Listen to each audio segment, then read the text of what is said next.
আসসালামু আলাইকুম। বাংলাদেশ বেতার রাজশাহী স্থানীয় সংবাদ পড়ছি শাহানা পারভিন। রাষ্ট্রপতি মোহাম্মদ শাহাবুদ্দিন আজ সকালে পাবনা সদর উপজেলার আরিফপুরে বাবা মায়ের কবর জিয়ারত করেন।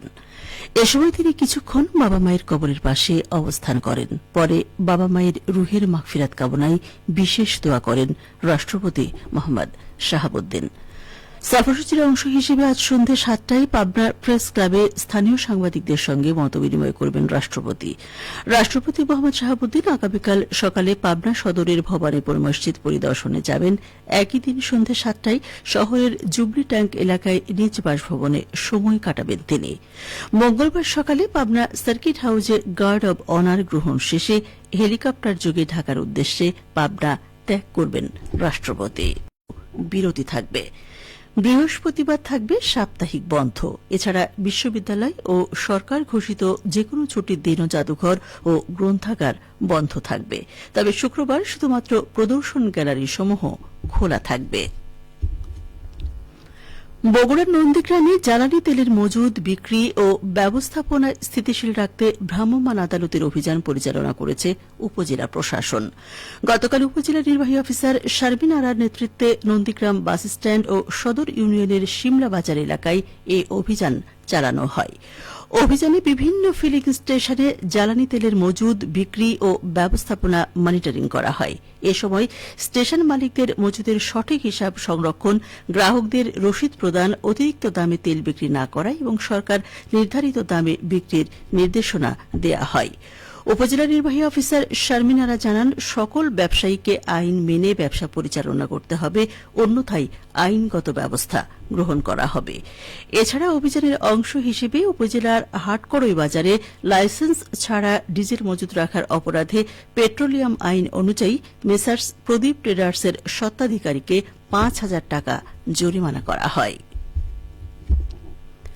পরিবহনকালে ট্যাঙ্ক লরি থেকে ২,০০০ লিটার জ্বালানি তেল অবৈধভাবে বিক্রির দায়ে ৫০,০০০ টাকা জরিমানা করেছে ভ্রাম্যমাণ আদালত।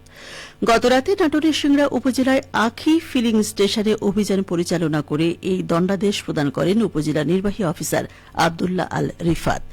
বাঘাবাড়ি ডিপো থেকে বরাদ্দকৃত মোট ৯,০০০ লিটার ডিজেল ও পেট্রোল নিয়ে সিংড়া উপজেলার জামতলী বাজারের আখি ফিলিং স্টেশনে আসার পরে ট্যাঙ্ক লরিতে ২,০০০ লিটার জ্বালানি তেলের ঘাটতি পাওয়া যায়।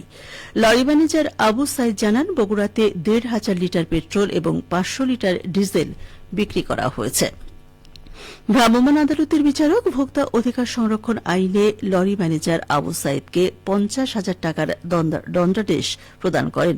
অভিযুক্ত আবু সাইদের বাড়ি সিরাজগঞ্জের শাহজাদপুরে। সিরাজগঞ্জের যমুনা নদীর চরাঞ্চল অধ্যুষিত কাজীপুর উপজেলায় বাড়ছে ডাল জাতীয় ফসল, খেসারি ও মসুর কালাইয়ের চাষাবাদ। কৃষকেরা লাভজনক এই ফসল দুটির আবাদে আগ্রহী হয়ে উঠছে। কাজীপুর উপজেলা কৃষি অফিস সূত্র জানায়, চলতি মৌসুমে সিরাজগঞ্জের কাজীপুর উপজেলার যমুনা নদীর চরাঞ্চলে ব্যাপক হারে খেসারি ও মসুর কালাইয়ের চাষাবাদ করেছে কৃষকেরা।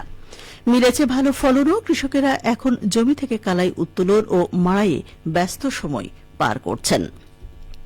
এই মৌসুমে উপজেলাটিতে ১,৯৯৫ হেক্টর জমিতে খেসারি ও ২,০২০ হেক্টর জমিতে মসুর কালাইয়ের চাষাবাদ করেছে।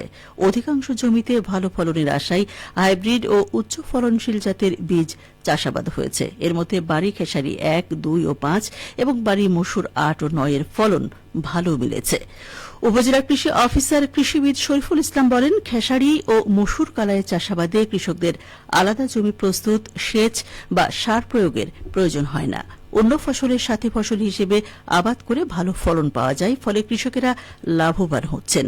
কৃষি বিভাগ থেকে ডাল জাতীয় চাষাবাদ বাড়াতে নানাভাবে পরামর্শ দেওয়া হচ্ছে। সবশেষে আবহাওয়া। আজ দুপুর ১২টায় রাজশাহীতে তাপমাত্রা ছিল ২৯.৭ ডিগ্রি সেলসিয়াস। এ সময় বাতাসে আপেক্ষিক আর্দ্রতার পরিমাণ ছিল ৬৯%। রাজশাহী পার্শ্ববর্তী এলাকায় আজ সূর্যাস্ত সন্ধ্যে ৬টা ১৯ মিনিটে।